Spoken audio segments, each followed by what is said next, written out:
Unser Portfolio an taktischen Pens wächst stetig an. Jetzt haben wir hier den Civivi Pen, ein taktischer Pen mit Bolt Action Betätigung,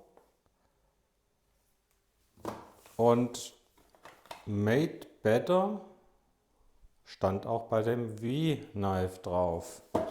V-Knife Pen. Also, das ist eine Marke von V-Knife und eine preiswertere Linie von V-Knife. Wir haben diese zwei Farben, nämlich in Grau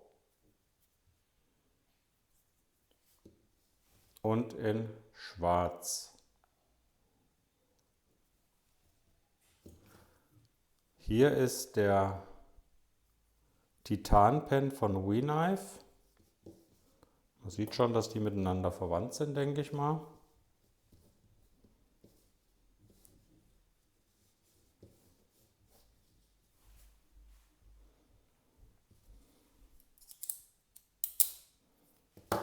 Auch die Civivi Pens lassen sich hervorragend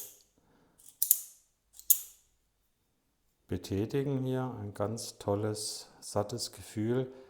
Der Clip ist hier eingearbeitet, der ist absolut keine Möglichkeit, dass der sich verdreht. Der ist sehr stabil.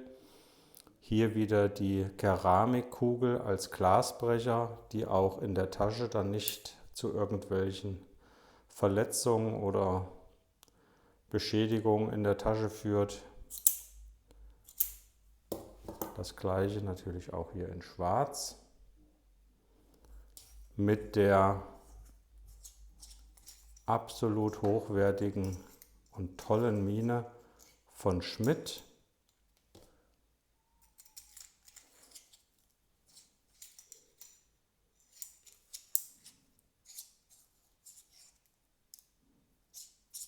Alles natürlich auch ordentlich abgedichtet. Läuft alles total rund. Mal schauen, wie er schreibt. Oh, toll. Sehr schön. Schwarz. Also ein preiswerter Pen von V-Knife unter der Marke Civivi. Auch sehr griffig wie der Titan Pen, den es schon eine Weile bei uns gibt.